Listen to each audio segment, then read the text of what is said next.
E hoje nós vamos ter uma reflexão a partir das Escrituras, falando sobre um tema: Deus ama os árabes.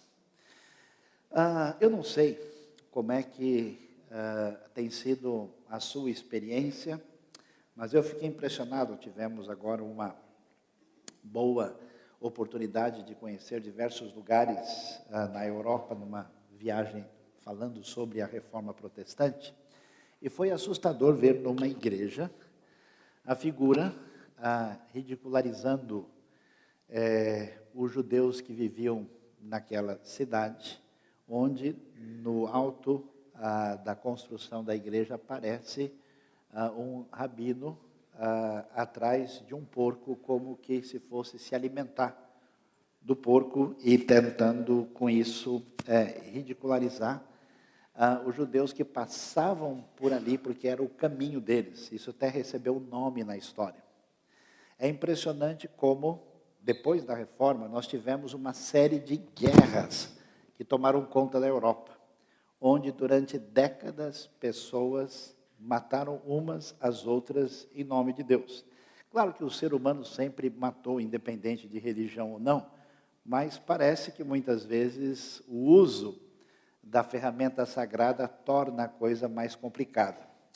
E hoje nós vivemos num mundo bastante tumultuado, num mundo onde as coisas estão fora do lugar, e nessa perspectiva a gente corre o risco de ter uma visão equivocada da realidade, e por isso é tão importante hoje, especialmente quando a gente está pensando naquilo que Deus tem feito. Vocês viram o nosso vídeo de abertura, é uma coisa impressionante essa igreja que tem próximo do Cairo, onde se reúne até mais de 7.000 pessoas proclamando a Cristo Jesus como Senhor e Salvador, o Messias de Israel e de todo o mundo, e adoram a Deus de uma maneira muito especial. Aliás, a gente não faz ideia o que tem acontecido de extraordinário no mundo árabe, em outros lugares, que a gente não imagina daquilo que Deus tem feito. Então, pensando sobre isso, vamos aí observar uma realidade do que a gente chama de mundo árabe, que não é a mesma coisa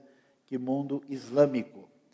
Os árabes, tradicionalmente associados, tanto na tradição judaica, cristã e até mesmo muçulmana, com a figura de Ismael, são descendentes, e, portanto, daqueles que você vai lembrar na Bíblia, lá em Gênesis capítulo 25, nós temos a lista dos descendentes de Ismael, que tem 12 filhos, e aí uma grande quantidade de pessoas são descendentes dessa raiz. Eles se espalham por toda a região mais ou menos bem desértica, tanto no Oriente Médio, propriamente dito, na Península Arábica, os países ali em volta, e no norte da África. Outros países que são muçulmanos, mas que não são árabes. E há muitos árabes que não têm nada de muçulmano. E, portanto, a gente vai descobrir, não sei se você sabia disso, mas apenas 20% dos muçulmanos do mundo são árabes. Se calcula aí mais ou menos, o número é um pouquinho complicado, a gente tem uns 300 milhões de árabes, mas temos uma quantidade de descendentes de árabes no mundo todo, inclusive no Brasil, né, que é um dos países que recebeu. Nosso presidente atual é de origem árabe, uma grande colônia. Vários países das Américas têm pessoas que são descendentes de árabe, como também muitos países da Europa. Mas a grande maioria dos muçulmanos, de cada 5, somente um é árabe. E há uma grande comunidade de árabes não muçulmanos, especialmente em países como o Egito, onde nós temos pelo menos 10 milhões de pessoas nessa condição, e mais, infelizmente, numa situação muito difícil, a Síria e também o Líbano. E, portanto, o que a gente pode observar? Nós vamos conseguir ter uma ideia mais objetiva e clara daquilo que envolve o início dos árabes e o que muitas vezes é lido e é usado de maneira confusa, equivocada e não conforme a orientação do texto bíblico, fazendo com que a nossa proposta missionária, a nossa relação de fraternidade, a nossa maneira de lidar com a questão seja prejudicada.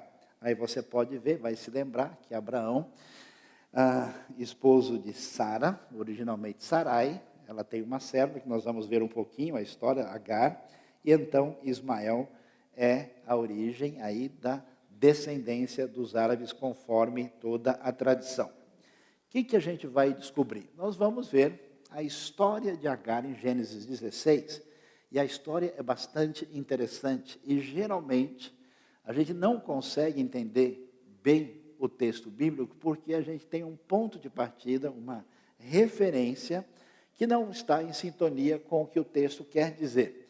Então, o que acontece? Abraão não consegue, ele e Sara, Deus lhes promete um filho, que seria o filho da promessa, e esse filho não chega. Não sei se você sabia, mas Deus costuma demorar para fazer diversas coisas que a gente acha que ele deveria fazer depressa, né? Talvez você deveria fazer um monte de coisa depressa em relação a Deus, mas não é o seu caso. Então, muitas vezes, nós vamos ver que Deus demora, e Ele demora para cumprir a sua promessa. Isso vão, na verdade, 25 anos, e no meio do caminho, Abraão e Sara começam a ter uma ideia, que geralmente muitos de nós têm: que tal de dar uma ajuda para Deus? Vamos resolver, já que Ele está bem ocupado, a gente pode resolver essa situação. E como Agar é uma serva de Sara, a própria palavra hebraica usada lá, faz referência, não é a palavra mais comum, que é amar, mas sifra, é uma palavra que afirma que ela é serva de Sara. E a pesquisa arqueológica descobriu uma coisa interessante, inclusive, especialmente estudando a cultura de Nuzi, uma cultura semítica ocidental próxima à realidade de Israel e da região de Ugarit, que quando uma mulher não podia ter filhos, o costume normal previsto em lei é que ela tivesse filho por meio de uma serva. Só para a gente entender que Abraão e Sara não tomaram um chá meio estranho e tiveram ideias malucas. Eles fizeram algo que estava previsto dentro desse ambiente de cultura semítica do mundo antigo. E aí você olha a coisa da perspectiva de Agar. Agar é uma serva egípcia, ela é serva de Sara. Lembre-se que Abraão e Sara têm uma condição de vida, inclusive, muito boa, razoável, né? Lembre-se de Gênesis 14, Abraão tem 318 homens nascidos na sua casa. Pode ser que você já ouviu esse número em outro lugar, mas não vem ao caso no momento. Portanto, ele é uma pessoa de expressão social. E aí, então, o que acontece vai, em função dessa tentativa de ajudar a Deus, nasce Ismael, e a história de Agar é complicada. Agora, vamos pensar do lado dela, né? Ela se vê numa confusão e sem ter culpa da situação. Ela não tem nada a ver, ela está submissa aos seus senhores, é feito algo que no contexto social é compreensível, e Agar então passa por uma situação difícil. Olha lá o que diz o texto de Gênesis capítulo 16. Diz a Bíblia: ora, Sarai, mulher de Abrão, eles não tinham ainda os nomes mudados, não lhe dera nenhum filho. Como tinha uma serva egípcia chamada Agar, disse Abrão. Olha só, né? Confira comigo no replay aqui, o jeito dela se referir a Deus, né? É uma coisa interessante, os personagens da Bíblia, a Bíblia mostra muito essa situação de fragilidade deles na hora do conflito e da luta. Já que o Senhor me impediu de ter filhos, o que não deixa de ser verdade, mas que mostra um ressentimento da parte dela, possua minha serva, talvez eu possa formar uma família por meio dela, já que é muito difícil para ela viver com o marido que está numa situação tão, digamos assim, bem-sucedida, com todas as coisas, não é capaz de ter nenhum filhinho sequer, o que é muito difícil nessa sociedade. E, diante dessa circunstância, o texto mostra que não tem a gente fica imaginando, né, os 3 pontinhos entre uma frase e outra, o que foi que aconteceu, se houve mais conversa ou não. Abraão atendeu a proposta de Sarai. Quando isso aconteceu, já fazia 10 anos que Abrão, seu marido, vivia em Canaã, para mostrar que a coisa realmente está complicada. Não é uma impaciência exagerada deles. Afinal de contas, Deus vai resolver isso ou não vai? O tempo de Deus, muitas vezes, nos assusta. Foi nessa ocasião que Sarai, sua mulher, lhe entregou sua serva egípcia Agar. Ele possuía Agar e ela engravidou. E aí a coisa fica bastante complicada. Você imagina, né? E é muito surpreendente como a Bíblia nos mostra a ação de Deus e quem Deus é e como Ele age na vida de pessoas muito bem delineadas e muito bem apresentadas. E o surpreendente é a diversidade dessas pessoas. E a gente poderia imaginar, né? Desde quando uma pessoa como Agar receberia uma atenção tão diferenciada no texto sagrado, sendo ela quem ela é. E nesse momento, que situação essa mulher encontra? Pensa bem, eu não sei qual é a sua história, qual é a sua origem, como é que ela chegou a ser uma mera serva, com certeza não é a situação melhor possível. E agora, ela finalmente conseguiu sobreviver na casa desse casal que conhece o Deus único. E a confusão se estabelece que agora ela está no meio desse quase que tiroteio entre o próprio casal. A vida amorosa, não sei se um dia ela sonhou, se ela pensou em casar, o que ela imaginava da vida, como é que ia ser. Quanta coisa, né? Quanto castelo que a gente constrói e depois não fica nem areia. E aí ela talvez tenha pensado tanta coisa, mas a vida amorosa dela é prejudicada, ela não tem escolha, ela vai ter o filho do seu Senhor numa situação muito difícil. E a coisa começa a chamar a atenção, por quê?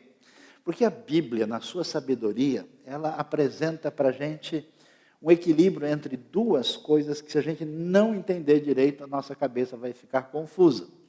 A Bíblia mostra como Deus age, como é que Ele faz certas escolhas que envolvem responsabilidade, vai mostrar como existe uma expectativa de que as pessoas devem agir segundo aquilo que Deus define, mas ao mesmo tempo, as pessoas que a gente não imagina nem de perto, nem serem classificadas nem para a segunda divisão da realidade de Deus, recebem uma atenção especial. Quem diria? Agar, que é mulher, no mundo onde existe um predomínio, uma primazia masculina, numa realidade patriarcal. Isso é tão forte que até existe uma palavrinha do hebraico antigo que usava um termo que fazia referência ao que o patriarca tinha, que envolvia os seus bens, os seus animais, a sua mulher e os seus filhos. Tal é o tipo de organização social que você tem nesse ambiente. Ela é escrava num mundo onde poucas pessoas têm o privilégio de estar fora dessa situação. Ela é egípcia, e se a gente for ler a Bíblia assim, do começo ao fim, Egito não é a palavra mais positiva que aparece lá, né? Se a gente ouvir as palavras Roma, Babilônia e Egito, a gente para tomar um café, volta e lê o restante depois.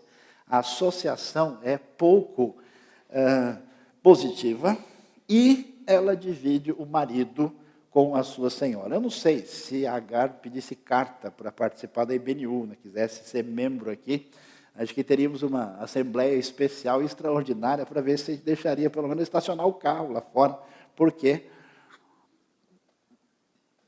seria uma situação muito complicada e difícil. Ela, então, aparece nesse cenário e é interessante como é que as coisas acontecem. Ela não tem onde se agarrar. Ela não tem uma condição social razoável, ela não tem expectativa familiar que se possa imaginar. Eu conheço uma série de pessoas que, por erro, ou por ingenuidade, ou por rebeldia mesmo, cometeram erros na vida e vivem lutando com uma situação difícil. E, às vezes, o próprio povo de Deus, que deve ser essa referência da cura, da terapia, do resgate das pessoas, muitas vezes é o povo que menos tem condição de lidar com isso, porque talvez não tenha lidado tão bem nem com seus próprios erros. E ela vai se tornar mãe e, adivinhe só, vai cometer um erro fatal. Se tudo estava complicado, será que não tem jeito de deixar o contexto ainda piorado? Vamos ver, né, o que acontece no cenário. Como eu gosto de dizer, né, no fim da luz tem mais um túnel, a coisa se complica terrivelmente para o lado de Agar. O que a gente vai ver? Quando ela se viu grávida, começou a olhar com desprezo para sua senhora. Quer dizer, ela não tem nada. A única coisa que ela tem é a vantagem de ter um filho. E pelo menos, se a sua senhora abusa dela, maltrata, faz o que for, trata com rispidez, né? Imagine o cenário, isso dá filme, né? De rivalidade e conflito que surge aí entre Agar e Sara. Quando ela percebe pelo menos uma situação razoavelmente de vantagem, então ela vai pelo menos tentar estabelecer-se em cima dessa sua vantagem. Então ela começa a olhar com desprezo para sua senhora. A senhora pode ser a dona, mas quem tem o nenê sou eu, né? Você pode mandar no que você quiser, mas só eu tenho o filho do Senhor. Então, Sarai disse a Abrão, e a coisa pega fogo, fica complicada, fica difícil, caia sobre você a afronta que venho sofrendo. Quer dizer, imagina a cabeça do Abraão, com tanta coisa para resolver, né? Situação difícil, a promessa de Deus não veio, dificuldades lá, não faz tanto tempo que ele acabou de sair de uma guerra dos 4 reis contra os 5, tentando lá socorrer Ló. Ele quase perde a Sara quando desceu para o Egito, conforme a narrativa que vem no capítulo 12 e 13, e agora a coisa se complica, o que parecia solução vira uma grande confusão, e a própria Sara chega para ele, escuta, que você receba toda afronta, toda a atitude negativa que está caindo sobre mim. Porque eu coloquei minha serva em seus braços, e agora que ela sabe que engravidou, despreza. E olha só, a coisa aqui parece coisa de crente, né? Que o Senhor seja juiz entre mim e você. Invoca Deus no meio para resolver a situação, o embaraço fica cada vez maior. Por isso eu aconselho, e mais uma vez solicito a todas as vossas senhorias aqui, que leiam a Bíblia. Porque a Bíblia não é um livro fantasioso que nos desloca da realidade. Ela mostra a realidade da vida das pessoas. Eu conheço um monte de gente que são os mimimi do Senhor, que eles não podem viver em qualquer ambiente. Quando alguma coisa incomoda, o sujeito joga a toalha, porque como assim a pessoa que conhece a Jesus olhou feio para mim? Como assim na igreja o sujeito pisa no meu pé? Bem-vindo à realidade, bem-vindo ao texto bíblico. O problema não são as dificuldades, o problema é como é que a gente lida com elas. E o amadurecimento é exatamente a maneira de lidar com todos os conflitos que as pessoas têm. E a Bíblia é muito realista a mostrar a situação com todas as letras nitidamente. Então, numa situação de conflito e num emaranhado cada vez pior, respondeu Abraão a Sarai: sua serva está em suas mãos, faça com ela o que achar melhor. Se vira, o problema é seu. Então, Sarai tanto maltratou Agar que esta acabou fugindo. E a gente imagina que cenário toma conta de Agar. Agar que se tornará a mãe de diversos povos, e principalmente os árabes. Imagina a situação de alguém que não tinha nada e estava tendo a sua vida ali para pelo menos sobreviver. E quando parecia que alguma coisa razoável ia acontecer, ela perde tudo. Perde a casa, perde o emprego, perde o marido, se é que a gente pode chamar de marido, pelo menos o pai do seu filho, né? A coisa fica meio difícil. E ela fica absolutamente só e abandonada. E o texto bíblico é em hebraico, de toda a tradição especial de Israel, mostra o foco, a atenção muito nítida em Agar, ao ponto de Gênesis ter 2 textos dedicados a ela, no capítulo 16 e no capítulo de número 20. E aí o que a gente vai ver? A pergunta diante disso, você já que é um bom evangélico do Senhor, amém, irmãos? Está preparando a assembleia junto comigo para a gente excluir Agar, porque Agar não é gente boa, né? Só os crentes homens com Agar maiúsculo aí, né, que vão, desculpa a brincadeira, né, resolver para mostrar como ela é do mal. Porque veja só, aqui está alguém que já tem uma situação familiar meio estranha, né? Ela já não vem de uma situação muito razoável, ela é escrava, ela é estrangeira. E como estrangeira é egípcia. Ela é mulher no mundo onde os homens sempre têm razão. Ela é egípcia, ela é escrava. E tem mais, as coisas de Deus estavam tão bonitas, tão maravilhosas, tão especiais, que Deus haveria de dar o filho da promessa para Abrão e Sara, e entra essa Agar no meio. Então, como diria um bom evangélico, está amarrado. Que história é essa? Como é que pode? Nós temos que fazer alguma coisa aqui para talvez até excomungá-la. Ela atrapalha a promessa divina, ela vivia num relacionamento bíblico. Você imagina, um negócio complicado aqui. Abraão foi lá, teve o filho com Agar e depois ele continua convivendo com Sara. E quando ela teve alguma oportunidade de fazer alguma coisa, ainda fez bobagem. Em vez dela ficar na dela e entender, olha, já foi muito, você pelo menos vai ter o filhinho, então fica na sua, caia na realidade e não dê nenhum passo fora no lugar, porque você não tem chance, que nada. Ela ainda começou, oi Sara, tudo bem aí? Beleza, né? Como é que tá? Você viu aqui como é que aumentou, né? Estou falando dela, não de mim, então não confundam as coisas. Pessoal maldoso, não sei o que vocês estavam pensando. Aí, que coisa impressionante. O que a gente vai ouvir chama a nossa atenção. A bênção de Deus surpreende. Se a gente olhar Agar para aquilo que a gente deveria esperar, porque de fato, Deus tem uma aliança especial e particular com Abraão que se cumprirá por meio de Isaac. Essa aliança, ela se estabelecerá com Israel e ela tem o desdobramento na aliança que vai trazer o Messias ao mundo. Mas isso não significa, como alguém poderia imaginar, que se Deus, porque Deus tem uma aliança específica e diferenciada com Israel, que Deus está de mal da humanidade. Não existe essa ideia em lugar nenhum.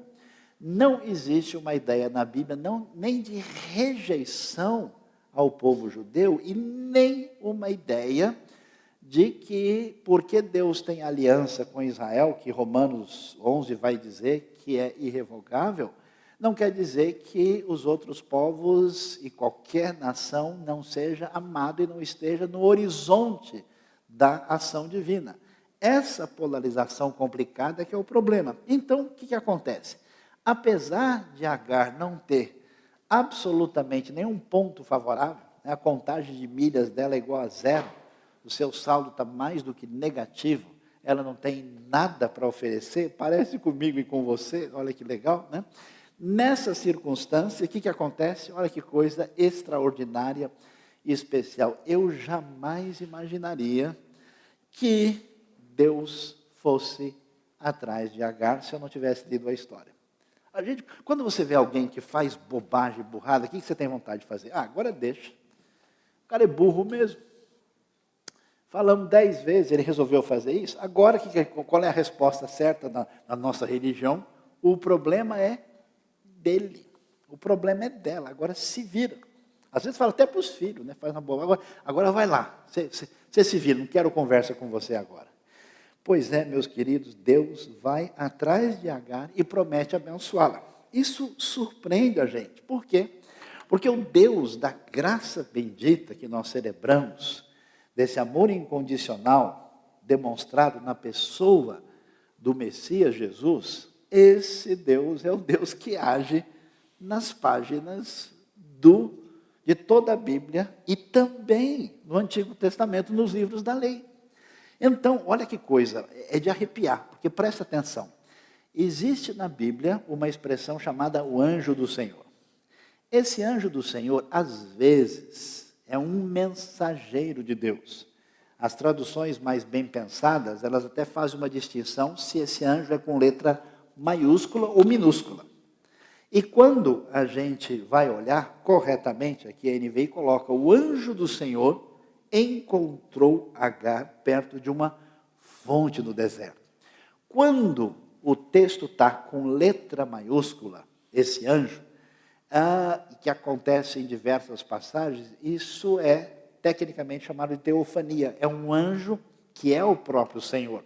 Tanto é que em várias ocasiões esse anjo do Senhor recebe adoração. Portanto, o anjo do Senhor, imagina só, quem diria uma pessoa como Agar em toda essa situação, encontra Agar perto de uma fonte no deserto, no caminho do Sur, e perguntou-lhe: Agar, serva de Sarai. Olha só, e isso me surpreende, porque como é que ele identifica, né? Identifica exatamente pela sua condição, que eu diria que seria a pior identificação possível, né? Porque identifica pela sua situação social desvantajosa, exatamente fazendo referência à sua senhora de quem ela está fugindo. De onde você vem? Para onde vai? Como se Deus não soubesse, né? Eu gosto desse lado especial de Deus, assim, que Ele não força nada. Ele: bom dia, tudo bem aí? A pessoa está só o caco, né? Mas Ele quer que ela responda. Algum problema, né? Como é que está? Então, ela responde: estou fugindo de Sarai, a minha senhora. Disse-lhe então o anjo do Senhor: volte, olha só, a sua senhora e sujeite-se a ela. O anjo do Senhor aparece pedindo que Agar não lute com as suas forças, com a sua irritação, mas que ela entenda que Deus está por trás dessa situação. E possivelmente ela retorna, o texto aí depois acaba saindo outra vez. E quando a gente vai mais adiante em Gênesis capítulo 20, essa situação de abandono de Agar, e quando ela fica sozinha, ela recebe uma atenção maior. O texto do capítulo 20 pega e amplia isso e dá detalhes. Na manhã seguinte, diz o verso 14, Abraão pegou alguns pães e uma vasilha de couro cheia d'água. Alguns até acham que ela volta e acaba sendo enviada de novo, ou talvez os dois episódios sejam um só. Essa vasilha de couro cheia d'água, entregou-os a Agar e, tendo-os colocado nos ombros dela, despediu-a com o menino. Ela se pôs a caminho e ficou vagando pelo deserto de Berseba, na parte sul de Israel, na região quando começa o grande deserto que vai até o Mar Vermelho. E aí, quando acabou a água da vasilha, ela deixou o menino debaixo de um arbusto e foi sentar-se perto dali, à distância de um tiro de flecha, porque pensou: não posso ver o menino morrer. Sentada ali perto, começou a chorar. Você imagina o cenário, né, de alguém que tem essa vida tão atribulada, que no momento de desconforto em relação às suas atitudes, comete um erro e tem todo esse desdobramento. Agora, como acontece com tantas pessoas nos dias de hoje, que em função dos descompassos da vida, dos problemas internos, se colocam, estão numa situação de isolamento total. Tudo aquilo que ela poderia esperar da vida se foi, e agora a única coisa que ela tem é o Ismael, e parece que ele vai morrer na frente dela. Isso é muito interessante, porque Agar deve ter conhecido um pouco mais sobre esse Deus único, através, inclusive, da vida do próprio Abraão, a quem Deus se revelou. Lembre-se que Abraão, inicialmente, é mostrado na Bíblia, veja Josué capítulo 24, verso 2, a sua família não conhecia o Deus verdadeiro, eles eram idólatras como os demais povos. Ela conhece alguma coisa e agora se vê nesse cenário, abandonada, sozinha, tendo alguma ideia sobre Deus, é interessante que ela nem cogita qualquer tipo de ação religiosa. Agar então orou e pediu ao Deus Criador, ao Deus dos céus, e aí ela fez isso. Não, ela simplesmente, como muitos de nós, na hora que tudo parece dar errado, sentou ali e começou a chorar. Pelo menos eu não quero ver o meu filho morrer. Aí o texto especial, o texto do capítulo 16, enfatiza o nome do Senhor. O capítulo 20 enfatiza a palavra Deus. E diz: Deus ouviu o choro do menino, e o anjo de Deus do céu chamou Agar e lhe disse: o que aflige Agar? Não tenha medo. Deus ouviu o menino chorar, lá onde você o deixou. Levante o menino e tome-o pela mão, porque dele farei um grande povo. Então Deus lhe abriu os olhos e ela viu uma fonte. A gente nunca vai saber se a fonte estava lá o tempo todo e ela, na sua loucura, não podia enxergar. A gente não sabe se é uma coisa milagrosa da parte de Deus, permite que essa fonte apareça e se manifeste naquele momento. Ela foi até lá, encheu de água a vasilha e deu de beber ao menino, e de maneira extraordinária, sob a intervenção direta de Deus, no momento de desespero maior, Ismael é salvo. O que é impressionante e surpreendente observar na bênção de Deus que atinge Agar, a mãe dos povos árabes. Deus se importa com ela. Deus se importa a ponto de ir atrás de Agar de maneira decidida. Quando a gente fica tomado de sentimentos negativos, ou coleciona ideias sobre a gente, como eu não fui a pessoa que eu achei que eu deveria ser, como na minha família tem uma série de complicações, como eu tomei decisões erradas na vida, como algumas coisas aconteceram que tiraram o controle que eu achei que eu tinha sobre a vida, eu tenho uma sensação que Deus até existe e faz alguma coisa, mas com os outros, comigo não. Isso não é verdade. Deus age em favor da gente. Exatamente, Deus chegou na hora Agar, né? Ele, perfeito, excelente. Deus se importa com a mãe Agar e Deus se importa com o filho Ismael. É tão bonito, né, ver o Senhor, Criador dos céus e da terra, e atrás de ouvir a sensibilidade do texto. Deus ouviu o choro do menino, né? A Bíblia nem descreve a coisa de maneira abstrata. Deus não queria permitir que uma vida se fosse. Deus quis evitar um desastre. Não, a expressão é: ouviu o choro do menino na sua relação interpessoal profunda. Deus traz salvação. Salva Agar, que não tem nada a oferecer, que é indigna, que tem a vida completamente enrolada, assim como Deus ama você e está atrás da sua vida. Agar conhece a Deus na maior crise pessoal da sua vida. Às vezes a gente pergunta, né, por que Deus machuca a gente? Por que Deus permite? Por que Deus dificulta as coisas? Ele poderia chegar lá antes da mulher ir para o deserto, no meio do caminho, a fazer lá um pit stop celestial, abrir, né, uma espécie de parada divina, auxílio imediato, né? Mas Deus não faz isso. Deus permite que ela chegue no momento da crise acentuada, porque somente na crise que as coisas mal construídas na nossa vida têm possibilidade de serem demolidas. Somente na crise é que a pessoa tem condição de virar a página direito, sem colar o dedo. Somente na crise é que a gente redimensiona para abrir o coração, permitindo a ação especial de Deus na vida. Deus tem aliança com Israel. Israel é o povo que mais sofre no Antigo Testamento e na história. O pessoal fica maluco. Como assim Nabucodonosor vai destruir a cidade? Deus ama o seu povo. Não tem ninguém mais entre todos os gentios crentes em Jesus que tenha sido mais assassinado, morto e perseguido na história em quantidade como a igreja verdadeira do Senhor Jesus. É interessante. E aí a gente vai ver uma coisa que é de arrepiar. É para lá de surpreendente. Este foi o nome que que é muito comum, né? Na mentalidade bíblica antiga, quando alguma coisa muito importante, a gente tem que dar um nome. Então, a pessoa tem nome, a pessoa muda de nome, o lugar recebe um nome. Esse foi o nome que ela deu ao Senhor que lhe havia falado. Eu acho muito especial isso, porque é uma escrava egípcia, indigna, de vida enrolada, que atrapalhou a caminhada que se esperava da ação de Deus, e Deus vai lá atrás dela, faz tudo o que Ele faz, e ela vai dar um nome a Deus, ao Senhor, e ao Senhor mesmo, o nome especial de Deus, o particular, o nome que o Eterno, que lhe havia falado, e ela vai dizer, tu és o Deus que me vê. Tan, tan, tan, tan.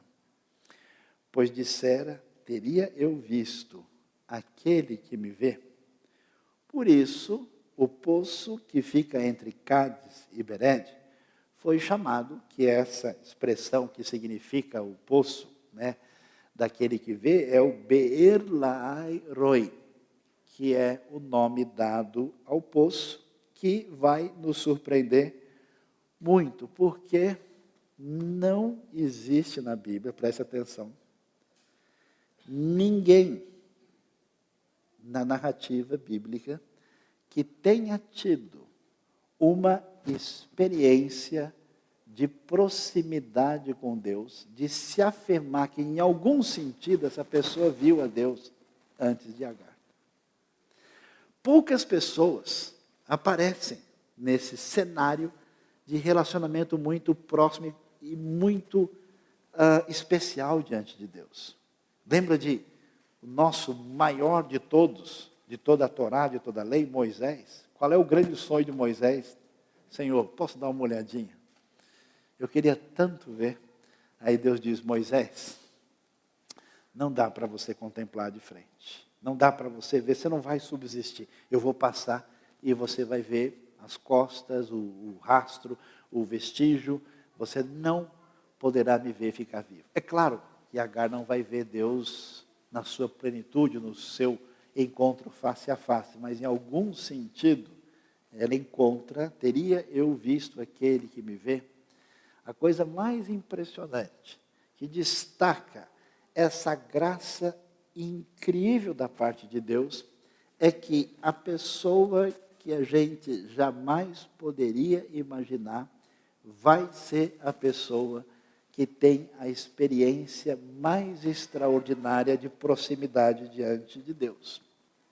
E depois disso, disse mais um anjo, multiplicarei tantos seus descendentes que ninguém os poderá contar. Agora voltando ao capítulo 16, na sequência que a gente tinha lido lá. E disse-lhe ainda o anjo do Senhor, você está grávida e terá um filho e lhe dará o nome de Ismael, porque o Senhor a ouviu em seu sofrimento. O Deus que se apresenta na Escritura, preste atenção, você é um colecionador de bobagens. E não é porque você tem anos de igreja, não é porque você conhece muita coisa, que você melhorou muito. Há controvérsia sobre isso. E a única maneira da gente renovar a nossa vida, a única maneira da gente caminhar e poder alinhar o nosso coração, a nossa vida com Deus, é exatamente através dessa compreensão do poder da graça e do amor incondicional de Deus, que refresca o nosso coração, nos dá vida e nos dá condição de agir conforme a vontade de Deus. Portanto, essa mulher que a gente esperaria que Deus falou, olha, Agar, você já fez tanta bobagem, deixa eu pelo menos botar alguns pingos nos is aqui. O nome será Ismael, porque o Senhor a ouviu em seu sofrimento. E aí ele vai prosseguir no verso 12 e dirá, ele será como um jumento selvagem. Isso não é exatamente um elogio. Chegar para alguém, jumento selvagem, não vai dar muito certo, né? Talvez ele se torne um na hora. Mas, no contexto, isso não é negativo. Porque você está lendo uma expressão que está numa outra linguagem, numa outra cultura. Jumento selvagem tem uma ideia de alguém que age com muita liberdade e que tem a condição de agir a partir desse impulso que representa força e uma ideia de liberdade. Mas a palavra de bênção divina também avisa que problemas futuros haveriam de acontecer. Há uma discussão, porque a última parte do versículo 12, ele viverá em hostilidade contra todos os seus irmãos, literalmente viverá em frente de frente a seus irmãos. E, portanto, a frase pode ser traduzida, viverá próximo, né? E aqui não é uma referência exclusiva e específica aos israelitas, porque eles têm outros povos que vão estar em volta e também, de alguma maneira, são próximos, não é apenas Israel. Por que o texto diz, a sua mão será contra todos e a mão de todos contra ele? É possível que, de fato, a ideia é que viverá em hostilidade. Ou seja, esse jumento forte, livre, que vai tentar viver a vida, como acontece no mundo antigo, na sua relação de sobrevivência, ele vai ter muitos conflitos. Não é uma frase, como muitas pessoas imaginam, de maldição, mas é uma frase que mostra a situação de conflito que pode envolver conflitos que atingem a história e a nossa realidade, até mesmo o tempo de hoje. E Gênesis 20, no versículo 18, vai terminar dizendo, levante o menino e tome-o pela mão, porque dele farei um grande povo.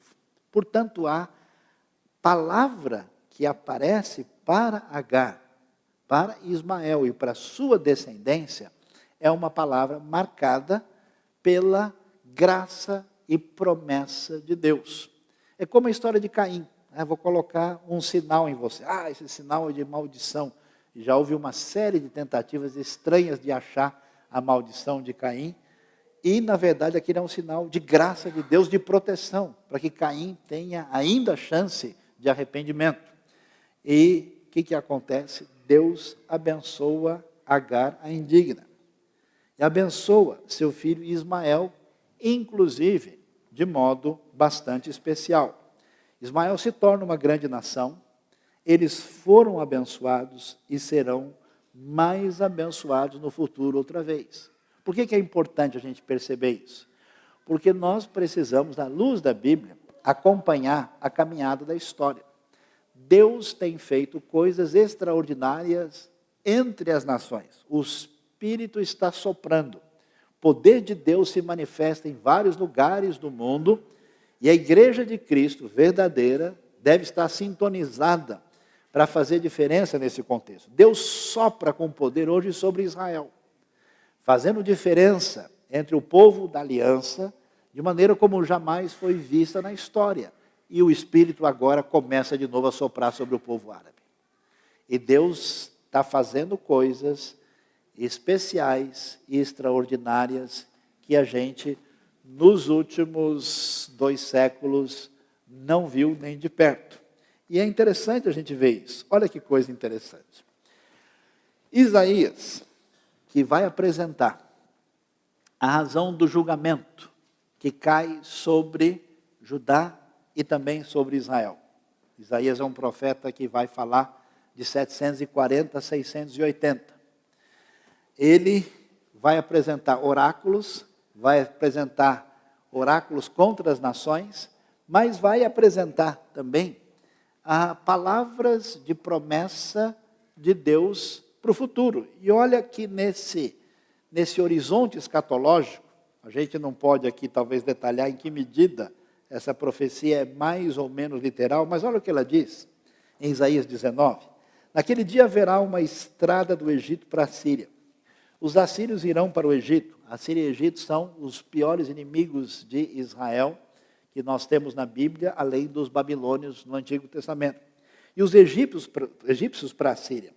E os egípcios e os assírios cultuarão juntos, mostrando como aqueles que representavam inimizade, na redenção, vão reconhecer o Deus verdadeiro e cultuar com o povo da aliança.